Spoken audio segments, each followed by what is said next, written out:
नमस्कार दोस्तों, स्वागत है आपका अपने प्लेटफॉर्म एनसीईआरटी बाय विक्रम पर। और ये एनसीईआरटी की लाइन बाय लाइन एक्सप्लेनेशन के वीडियोस खास तौर पर बनाए जा रहे हैं मेरे साथी अध्यापकगण के लिए और जो सीनियर स्टूडेंट सिविल सर्विसेज की तैयारी करते हैं उनके लिए। तो यदि आपका कोई डाउट रहता है, कोई लाइन आपको समझ में ना आई हो, कोई टॉपिक आपको समझ में ना आया हो, तो आप कमेंट कर सकते हैं।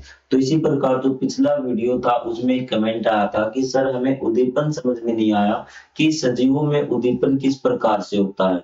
तो मैं आपको उद्दीपन बता देता हूँ कि उद्दीपन होता है आपका एक्शन टू रिएक्शन की प्रतिक्रिया। आपको किसी ने टच किया, आप तुरंत देखेंगे, किसी ने टच किया घूमेंगे। आपने गर्म पे हाथ लग गया, आप तुरंत आपको हाथ हटाने गर्म पदार्थ पे। कोई कांटा चुभ गया, आप तुरंत खड़े हो जाएंगे। ठीक है, तो लेकिन ये सारे जो एक्शन टू रिएक्शन होती है आपकी सजीवों में होती है, लेकिन निर्जीव में ये नहीं होती कि वो कोई रिएक्शन दे। ये पेन है, मैं इसको चाहे कितने थप्पड़ मारूं ये कुछ नहीं कहेगा। ठीक है, आपको आगे बात समझ में अब कि एक्शन टू रिएक्शन जो होता है ना, कोई क्रिया की प्रतिक्रिया करना, वो आपका उद्दीपन कहलाता है। तो चलिए पार्ट 2 हम स्टार्ट करते हैं। यदि आपको कंप्लीट बुक पढ़नी है तो चैनल के प्लेलिस्ट वाले सेक्शन में जाइए। चाहे आप हिंदी मीडियम के छात्र हैं, चाहे आप इंग्लिश मीडियम के छात्र हैं, आपको कंप्लीट प्लेलिस्ट मिल जाएंगी और भी विषय आपको मिल जाएंगे। आज हमें पढ़ना पौधों में वृद्धि एवं गति। और एक क्वेश्चन और था कि बीजों को आप किस में रखेंगे। बीजों को हम सजीव में रखेंगे। किस में रखेंगे? सजीव में। क्योंकि आपको जब वो उसको चीजें मिलती हैं, जो कंडीशन मिलती है, जो बीज को अंकुरित होने पे चाहिए, तब वो वृद्धि करने लगता है। आपने कहा था अगर एक भी कंडीशन फॉलो करता है तो वो आपका सजीव कहलाएगा। तो चलिए शुरुआत करते हैं। पौधों में वृद्धि एवं गति। पौधे सूर्य के प्रकाश के प्रति किस प्रकार अनुक्रिया करते हैं? क्या सूर्य का प्रकाश पौधों के विभिन्न भागों की वृद्धि की दिशा को प्रभावित करता है? किसी पौधे को उल्टा रखे जाने पर इसकी जड़ और परवों की वृद्धि किस दिशा में होगी? क्या आप इन प्रश्नों का उत्तर खोजने के लिए क्रियाकलाप की योजना कैसे बनाएंगे? कि हमें एक एक्टिविटी देखनी है और हम देखेंगे कि पौधों की वृद्धि है, उसका रिलेशन सूर्य के प्रकाश से किस प्रकार का है। तो आइए मैं आपको क्रियाकलाप बताता हूँ किस प्रकार से करना है। कुछ फली अथवा चने के बीज लीजिए, उन्हें नम कपड़े या नम टिश्यू पेपर में अंकुरित होने दीजिए। जब उन्हें छोटी जड़ और छोटी प्रव वाले नवोदित ये आपका नवोद्भिद है ना, इसको बोलते हैं बिल्कुल अंकुरित जो पौधा होता है ना, उसको बोलते हैं छोटे से पौधे को। में विकसित होने तक अंकुरित कीजिए। अब कांच के 3 बीकर लीजिए या 3 गिलास लीजिए, उन पर कह लिख दीजिए। कांच की 3 प्लेट लीजिए और मोटे कोमल सूती धागे की सहायता से प्रत्येक प्लेट की एक और स्टेप मोटा ब्लोटिंग पेपर या टिश्यू पेपर बांध लीजिए। आपको ये चीज समझ में नहीं आ रही होगी अभी फिलहाल, जब आप डायग्राम देखेंगे तब आपको ये सारी चीजें समझ में आ जाएंगी। प्रत्येक प्लेट पर एक नवोद्भिद को मोटे कोमल सूती धागे की सहायता से बांध दीजिए। सुनिश्चित कीजिए कि नवोद्भिद क्षतिग्रस्त न हो, कि आपका जो नया जो पौधा है आपका वो क्षतिग्रस्त न हो, वो आपका टूटे नहीं, जैसा कि चित्र 10.2 में दिखाया गया है। अभी बीकर क और ग में नवोद्भिद युक्त कांच की एक प्लेट को सीधा रखिए, जैसा कि चित्र 10.2 क में दिखाया गया है और गैर में दर्शाया गया। तो चलिए मैं आपको एक बार ये चित्र ही दिखा देता हूँ।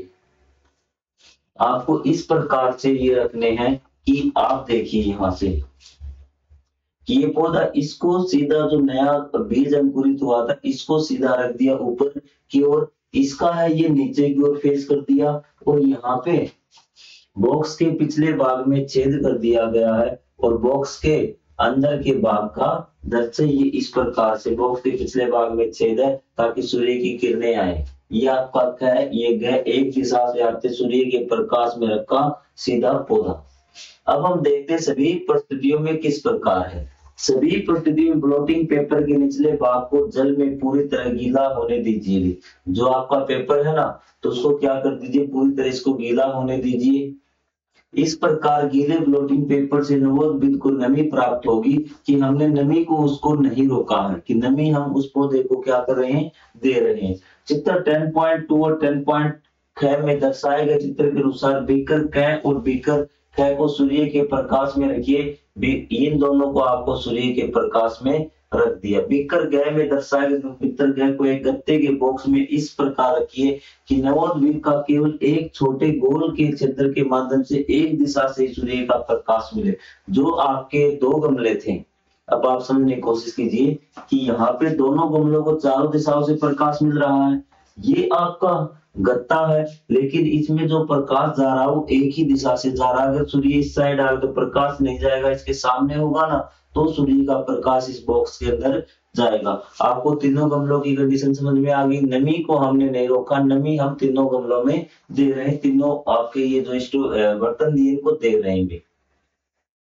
अब देखिए बीकर या गिलास के में क्या होगा कि प्रकाश आ रहा है वो सभी दिशाओं से आ रहा है अभी, ठीक है, सभी दिशाओं से आ रहा है, और गै में केवल एक दिशा से आ रहा है। जो आपकी पौधे की दिशा ऊपर की ओर थी, ख में नीचे की ओर, सीधा ऊपर की ओर। पर हो या जड़, पर हो जड़, पर हो जड़, पर हो जड़, तो ये पूर्वानुमान क्या होगा अभी कि जो जड़ है वो किस दिशा में जाएगी। आपको ये बताना है कि कौन सी दिशा होगी, कि ऊपर की ओर जाएगी या नीचे की ओर जाएगी। जो परह क्या होता है, जो जड़ के ऊपर का भाग होता है ना, तना जिसको बोलते हो, आपका परह बोलते हैं, छोटा पौधा होता है उसमें हम। तो आपको यहाँ ये लिखना है कि जब सीधा ऊपर की ओर फिलहाल तो, लेकिन जब वो बड़ी होगी तो किस ओर से जाएगी। जैसे आपको दिखा रखे देना, इसमें जड़ नीचे की ओर है ना, तो तना की जड़ नीचे की ओर आएगी। इसमें देखिए कि जड़ ऊपर की ओर जाएगी पर वो नीचे की ओर बढ़ेगा, या किस प्रकार से इसमें बदलाव होगा वो चीज आपको बता रखी है। अब हम देखते हैं भी आपके अवलोकन के अनुसार क और में जड़ को प्रभु की वृद्धि की दिशा क्या है। क्या आप अवलोकन आपके पूर्वानुमान से मेल खाते हैं, आप इस क्रियाकलाप से क्या निष्कर्ष निकालते हैं ये देखिए।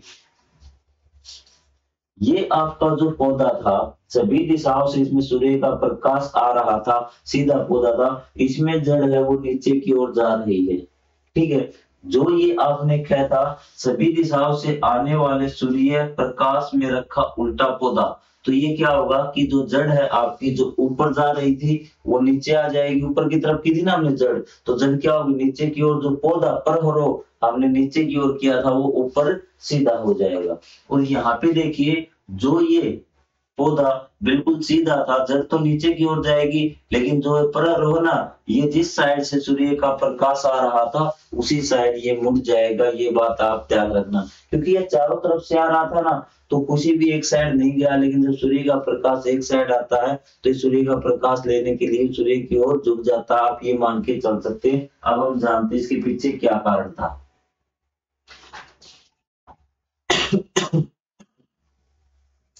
पौधे को सीधा रख जाने पर जड़ नीचे की ओर वृद्धि करती है और प्रवृद्धि ऊपर की दिशा में करती है कि सूर्य का प्रकाश चारों तरफ से आ रहा है, ठीक है। पौधे की जड़ नीचे है और प्रव ऊपर है, तो जड़ नीचे की ओर जाएगी और प्रव ऊपर की ओर जाएगा, कोई आपकी दिशा में चेंज नहीं होगा। दूसरा, यदि पौधा उल्टा रखा तो जड़ मुड़ जाती है, नीचे की ओर वृद्धि करती है और प्रव भी मुड़ जाता है, ऊपर की ओर गति करता है। यदि आपने क्या करता है कि जड़ नीचे की ओर करती ना आपको और पौधा ऊपर की ओर है तो ये ऊपर ही रहेगा। यदि आपने जड़ ऊपर की ओर कर दी ना और जो पौधा है वो नीचे की ओर, कुछ समय बाद क्या होगा कि पौधा ऊपर की ओर चला जाएगा और जड़ नीचे की तरफ आ जाएगी। यदि पौधे को सूर्य का प्रकाश केवल एक दिशा से मिलता तो प्रकाश की दिशा में वृद्धि करता है, जबकि जड़ नीचे की ओर वृद्धि करती है। क्रियाकलाप 10.3 करने के बाद हम यह निष्कर्ष निकालते हैं कि पौधों के प्रभाव ऊपर की ओर बढ़ते हैं और सूर्य की प्रकाश की ओर गति प्रदर्शित करते हैं, जबकि पौधों की जड़ें नीचे की ओर बढ़ती हैं। तो हमें पता चल चुका है कि जो आपके पौधों के परहरो है वो ऊपर की ओर बढ़ते हैं और ये सूर्य की प्रकाश की ओर गति प्रदर्शित करते हैं, लेकिन जड़ें हैं वो हमारी नीचे की तरफ बढ़ती हैं। हम जगदीश चंद्र बोस एक वैज्ञानिक से आपका परिचय यहाँ पे करवाना चाहेंगे। 1858-1937 तक जीवन काल एक भारतीय वैज्ञानिक थे जिन्होंने पौधों के साथ कुछ रोचक प्रयोग किए। उन्होंने प्रकाश, ताप, विद्युत और गुरुत्वाकर्षण जैसे उद्दीपनों के प्रति, उद्दीपन मतलब कोई भी आपका बता दिया कि किस प्रकार से रिएक्ट करता है कोई भी घटना के प्रति पौधों की अनुक्रियाओं को अंकित करने के लिए केस्कोग्राफ नामक मशीन का निर्माण किया। इस मशीन में उन्होंने मापा कि पौधे कितनी तेजी से बढ़ते हैं। उन्होंने यह भी दर्शाया कि पौधों की बढ़ने की गति वृद्धि को मापने के लिए कौन सी मशीन का उपयोग किया जाता है। वो आपका केस्कोग्राफ, आप याद रखना आपके काम आएगा भी एग्जाम में। इस मशीन से उन्होंने मापा कि पौधे कितनी तेजी से बढ़ते हैं। उन्होंने यह भी दर्शाया कि पौधे उत्पीड़नों को महसूस कर सकते हैं और उसके प्रति अनुक्रिया करते हैं। जैसे आपको बताया कि जो पौधा आपका उत्पीड़न सूर्य का प्रकाश जिस तरफ से आ रहा था उस तरफ से ही वो क्या हो गया, बढ़ने लगा। तो इसका मतलब सूर्य के प्रकाश को उसके प्रति उन्होंने उत्पीड़न किया, मतलब एक्शन टू रिएक्शन आपने उस पौधे ने किया। पौधे का जीवन चक्र हम पढ़ते हैं। हमने सीखा कि अंकुरण के लिए अपेक्षित परिस्थितियों और पौधे कैसे बढ़ते हैं तथा गति प्रदर्शित करते हैं। आइए अब हम पौधे के संपूर्ण जीवन में होने वाले परिवर्तनों के विषय में जानते हैं कि पौधा किस प्रकार से होता है और क्या क्या परिवर्तन उसके जीवन में आता है। संपूर्ण पौधे का जीवन अब हम जानेंगे। एक फली का बीज लगाइए, उसकी वृद्धि के लिए उपयुक्त स्थितियां उपलब्ध कराइए। लगभग 3 माह तक नियमित रूप से उसका अवलोकन कीजिए। आपको कोई परिवर्तन दिखाई दे, अपने अवलोकन को तालिका 10.4 में अंकित कीजिए कि आपको धीरे धीरे पौधे के सारे परिवर्तन अंकित कर दे हैं। लिखने जब कोई भी परिवर्तन दिखाई दे तो दिनांक को तालिका में लिखिए। निम्नलिखित प्रश्नों के उत्तर अंकित कीजिए। किसी परिवर्तन के होने में कितना समय लगा? कोई पत्ता आया हो, कोई फूल आए हो, कोई नई टहनी आई हो, तो देखिए कितना परिवर्तन हुआ। कितने दिनों बाद पहला फूल दिखाई दिया। फूल के कुछ भागों के सूखने के बाद क्या आपको आगे कोई अन्य वृद्धि दिखाई दी? फूल के शेष भाग की संरचना में विकसित हुए। क्या आप फूल से विकसित किसी बीज युक्त फली या फल को देखा कि आपका फल आया हो? बीज युक्त फलों के बनने के बाद पौधे का क्या हुआ? तो इस प्रकार देखिए। तो दिनांक आपको लिखने की, इस दिन बीज बोए गए, इस दिन पौधे का अंकुरण हुआ, इस दिन फूल लगे, इस दिन उस पे फल, जो फूल था वो फलों में बदल गया। इस प्रकार से आपको पूरी पौधे की लिखनी है। तालिका 10.4 में फली के पौधे की वृद्धि के संबंध में आपने जो अवलोकन अंकित किए हैं उन्हें ध्यान से पढ़िए। फलों के बनने के बाद आपने क्या क्या परिवर्तन देखे? क्या आपके द्वारा इसमें निरंतर पानी डाले जाने के बाद भी पौधा पीला होकर सूख गया? उसने कहा कि जब पौधे के जो बीज बन गए, जब फल थे, जो फली में क्या हुए, बीज बन गए और फिर भी आप लगातार उसको पानी डाल रहे हैं, लेकिन फिर भी पौधा क्या सूखता जा रहा है, वो हरा नहीं हो रहा। अपने फली के पौधे से प्राप्त बीजों को उगाइए। देखिए कि बीज किस प्रकार फली के पौधों को नई पीढ़ी को आगे बढ़ाता। तालिका 10.4 में अपने द्वारा बनाए गए चित्र की तुलना कीजिए। अब देखिए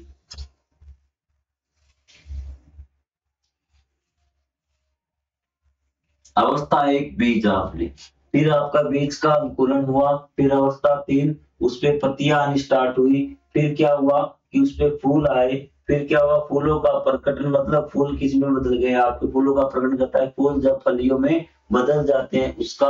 और ये जो आपकी पौधे की मृत्यु है, सूख जाता है तो फलियों में क्या आ जाता है? बीज आ जाता है और बीज से दोबारा यही प्रक्रम चलता रहता है। फिर उस नए पौधे होंगे और इस प्रकार से जैसे मानव का चलता रहता ना, उसी प्रकार पुराना पौधा सूख जाता है और बीज वो अपने बीज छोड़ जाता है और उन बीजों से हम नए पौधे उगा लेते हैं। तो ये प्रक्रम हर पेड़ पौधे के जीव जंतु के साथ चलता रहता है। बीज एक पौधे के रूप में वृद्धि करता है और फिर परिपक्व होकर फूल और फल उत्पन्न करता है। इस उदाहरण में नई फलियां ही इस पौधे के फल हैं। इनके भीतर बीज होते हैं जो इस पौधे की पीढ़ी को आगे बढ़ाते हैं। बीज से पौधा और फिर बीजों की अगली पीढ़ी तक संपूर्ण प्रक्रिया के पौधे को जीवन चक्र कहते हैं। मतलब जीवन चक्र मतलब बीज से पौधा बनना और पौधे से बीज लगना और उस बीज से फिर नया पौधा तैयार होना, ये आपका पौधे का क्या कहलाता है? जीवन चक्र कहलाता है। जब एक पौधा बढ़ना बंद कर देता तो अनिवार्य सभी परिस्थितियों की उपलब्धता के बाद भी उसमें जीवन की गतिविधियां धीरे धीरे समाप्त हो। जैसे कहा जब एक पौधा बढ़ना बंद कर देता ना कि उससे फालतू वो नहीं बढ़ रहा, उसमें किसी प्रकार का परिवर्तन नहीं हो रहा, तो उसको जो परिस्थितियां चाहिए वो परिस्थितियां सभी मौजूद रहेंगी। हवा भी रहेंगी, सूर्य का प्रकाश भी रहेगा, पानी भी डाल रहे हैं, लेकिन फिर भी वो किसी प्रकार की कोई गतिविधियां नहीं कर रहा, तो ये सारी चीज धीरे धीरे समाप्त हो जाएगी। तब उस पौधे को मृत मान लिया जाता है। जिस प्रकार जीव जंतु को माना था ना, तो उसी प्रकार पौधे को भी मृत मान लिया जाता है। अब हम जंतुओं का जीवन चक्र पढ़ेंगे। किसका पढ़ेंगे? जंतुओं का जीवन चक्र। हमने एक पौधे के विषय में जाना कि पौधे में किस प्रकार से जीवन चक्र होता है। हमने देखा कि पौधों के जीवन चक्र में अनेक परिवर्तन होते हैं। क्या आपने कभी ध्यान दिया कि समय के साथ जंतु कैसे बड़े होते हैं? विभिन्न जंतुओं के बच्चों के रेखा चित्र बनाइए, उनके नाम लिखिए। तो सबसे पहले हम देखते हैं मच्छर का जीवन चक्र। क्या देखते हैं? मच्छर का जीवन चक्र। अपने आसपास के मच्छरों की भिनभिनाहट की ध्वनि सुनना हम सब के लिए एक सामान्य अनुभव है कि मच्छर आपको सुनाई देते हैं, भी भी भी भी कान के पास। मादा मच्छर खून चूसने वाले कीट है जिनसे मलेरिया, डेंगू और चिकनगुनिया जैसी अनेक बीमारियों का संचरण हो सकता है, जो फैल सकती है। आपने समाचार पत्रों, स्कूल के सूचना पट, जागरूकता अभियानों के माध्यम से जाना होगा कि मच्छरों के प्रजनन की रोकथाम की जानी चाहिए, कि मच्छर क्या न करे, प्रजनन न कर सके, मतलब वो बच्चे पैदा न कर सके, उनकी रोकथाम की जाती है। हमें सलाह दी जाती है कि हम अपने आसपास कहीं भी जल इकट्ठा न होने दें। ऐसा क्यों? क्या स्थिर जल मच्छरों के अंडे देने के साथ कोई संबंध है कि हम जल इकट्ठा क्यों न होने दें? आपको कहा कि जल इकट्ठा न होने दें आसपास के गड्ढों में। तो क्या जल का स्थिर जल मतलब एक जगह रुका हुआ जल मच्छरों के प्रजनन शक्ति को बढ़ावा देना, क्या उनके जन्म देने में कोई संबंध है? उसके बारे में हम बात करते हैं। अपने विद्यालय और घर और आसपास स्थिर जल का पता लगाने के लिए सुरक्षा परीक्षण, सेफ्टी ऑडिट का आयोजन कीजिए। यदि संभव हो सके तो किसी छोटे जीवों का अवलोकन करने के लिए एक हैंड लेंस लीजिए। आपको क्या लेना? हैंड लेंस, हाथ में पकड़ने वाला लेंस लेना है, ठीक है। कूलर के अंदर, गमलों और अन्य खुले पात्रों में ऐसे सामान्य स्थान होते हैं जहां स्थिर जल एकत्रित होने की संभावना रहती है। आपको दो अलग अलग प्रकार के कृमि जैसे जीव मिल सकते हैं, ये लार्वा और प्यूपा। आपको जब सूक्ष्मदर्शी से देखेंगे ना तो आपको दो चीजें मिलेंगी, एक लार्वा और एक प्यूपा भी, जो मच्छरों के विकास के दौरान उनके जीवन की दो विशिष्ट अवस्थाएं होती हैं। जैसे पौधों का विकास हुआ था ना, कि बीज था आपका, फिर आपका अंकुरित बना, फिर वो पौधा बना, ठीक है। तो उसी प्रकार ये इसकी दो अवस्थाएं हैं आपकी मच्छर के जीवन की, लार्वा और प्यूपा। तो मच्छरों के विकास के दौरान के जीवन की दो विशिष्ट अवस्थाएं। यदि आपको लार्वा और प्यूपा दिखाई देते हैं तो इसकी सूचना अपने आसपास के स्वास्थ्य विभाग को दीजिए, टीचर को दीजिए। अब ये देखिए, जब आप सूक्ष्मदर्शी से देखेंगे ना तो आपको क्या दिखाई देगा? इस प्रकार के जल में ये आपका लार्वा है और ये आपका प्यूपा है। इस प्रकार का प्यूपा आपको दिखाई देगा। इनसे ही क्या विकसित होंगे, क्या बनेंगे? मच्छर बनेंगे। मच्छरों के प्रजनन की रोकथाम के लिए किए जाने वाले आवश्यक उपाय के विषय में अपने शिक्षक और सहपाठियों के साथ चर्चा कीजिए। लार्वा और प्यूपा के आकार में आपने क्या क्या अंतर देखे, ये देखिए। ये आपका सीधा है, या देखिए यहाँ पे इस प्रकार से, किस प्रकार से दोनों में अंतर आप देख सकते हैं। जल निकाय में देखे गए मच्छरों के लार्वा और प्यूपा बार बार जल की सतह पर आते हैं। इसका क्या कारण हो सकता है कि बार बार वो जल की सतह पे आ रहे हैं? इसका क्या कारण है? मच्छर के लार्वा और प्यूपा जल में रहते हैं, उन्हें श्वास लेने के लिए वायु की आवश्यकता होती है, श्वास लेने के लिए जल की सतह पर आते हैं। मच्छरों के जीवन चक्र को किस प्रकार बंद किया जा सकता है? यदि हम इसको लार्वा और प्यूपा को खत्म कर देना तो आगे मच्छर कहां से बनेंगे? जो पहले से मच्छर उनका धूम बन जाएंगे और लार्वा और प्यूपा होंगे नहीं, तो मच्छरों का जो जीवन चक्र वो बीच में से टूट सकता है। मैंने अपने माता पिता के स्थिर जल में मिट्टी का तेल छिड़कते हुए देखा था। वो ऐसा क्यों करते हैं? क्योंकि मिट्टी का तेल छिड़कने से क्या होगा? लार्वा और प्यूपा आपके खत्म हो जाएंगे, आगे मच्छर नहीं बनेंगे। अब मिट्टी का तेल कैसे कार्य करता है? कि मिट्टी का तेल जल की सतह पर एक पतली परत बनाता है। यह परत जल को वायु से पृथक कर देती है और लार्वा और प्यूपा श्वास द्वारा वायु ग्रहण नहीं कर पाते और परिणामतः मर जाते हैं। कि ये जो आपके लार्वा और प्यूपा है ना, लार्वा और प्यूपा है, ये क्या करते हैं? बाहर आएंगे, लेकिन यहाँ पे क्या, मिट्टी का तेल अगर हमने डाल दिया इस पानी में तो मिट्टी का तेल क्या है? वायु को इस पानी से संपर्क में नहीं आने देगा और जो लार्वा और प्यूपा उनको क्या, वायु नहीं मिलेगी, और वायु नहीं मिलेंगी तो वे खत्म हो जाएंगे। और लार्वा और प्यूपा खत्म हो गए तो क्या होगा? कि आपके मच्छर नहीं बनेंगे आगे। एक रोचक कहानी सुलझाएं। आप कैसे निर्णय करेंगे कि अंडा अवस्था के तुरंत बाद कौन सी अवस्था पहले आती है, लार्वा या प्यूपा भी? कि पहले लार्वा बनता है अंडे से या फिर प्यूपा बनता है? कल्पना कीजिए कि आपको पोखर के जल से भरा एक पात्र दिया जाता है जिसमें लार्वा और प्यूपा है। इन अवस्थाओं का सही अनुक्रम पता करने के लिए एक क्रियाकलाप की योजना बनाइए। योजना क्या है? कि अपना क्रियाकलाप सर्जन करने के लिए आप अवधि द्वारा बताई गई निम्नलिखित योजना की सहायता ले सकते हैं। कि आपके पास चरण 1 है कि आपके पास जल से भरा एक पात्र जिसमें मच्छर के लावा और प्यूपा दोनों चीज है। मैं 4-5 लावा और प्यूपा को समान जल वाले अलग अलग पात्रों में विभक्त करूंगी कि आपको उसमें क्या करना, आपको ये पता लगाना कि लार्वा पहले आया है प्यूपा पहले आया। ठीक है, तो 4-5 लार्वा और प्यूपा को समान जल वाले अलग अलग पात्रों में विभक्त करूंगी। मैं इन्हें एक अवस्था से अगली अवस्था में परिवर्तन देखने के लिए प्रतिदिन देखूंगी। तो रोज देखती है कि एक पात्र तो क्या था, देखिए ध्यान से, कि इसमें तो रख दिया लार्वा और इसमें रख दिया प्यूपा। ठीक है, अब उसको रोज देख रही है कि क्या अवस्था है। यदि लार्वा प्यूपा में परिवर्तित हो, उसने देखा कि लार्वा अगर प्यूपा में बदला तो इसका मतलब क्या है कि पहले लार्वा आए। आपको आई बात समझ में? और यदि ये लार्वा में बदल गया, लार्वा में बदल गया, कि जो बदलेगा ना वही क्या होगा, पहले आया है। ठीक है, अगर प्यूपा से लार्वा से प्यूपा बन गया तो लार्वा पहले आया है, अगर प्यूपा से लार्वा बन गया तो लार्वा पहले आया है। आपको आगे बात समझ में कि जो चीज बदलेगी वही भी। मैं देखती रहूंगी मच्छर पहले किस पात्र में दिखाई देता है, और जिसमें मच्छर दिखाई देगा वो आपका बाद की स्टेज है। अब आपको समझ लीजिए, आपको भी समझ में नहीं आ रहा होगा कि कौन सी स्टेज पहली है। हमें स्टेज पता करनी है। ये आपका लार्वा है, ये आपका प्यूपा है। ठीक है, हम डेलीवेज देख रहे हैं कि क्या परिवर्तन हो रहा है। तो हमने देखा कि ये जो प्यूपा वाला था ये आपका लार्वा में बदल गया। हमने देखा जिस बर्तन में हमने प्यूपा रखे थे अब उसमें हमें लार्वा नजर आ रहे हैं। इसका मतलब क्या हो गया कि पहली स्टेज आपकी कौन सी थी, प्यूपा थी। ठीक है, और हमने देखा ये हो सकता है, या फिर आपके जो लार्वा थे वो प्यूपा अगर बदल गए तो पहली स्टेज लार्वा थी।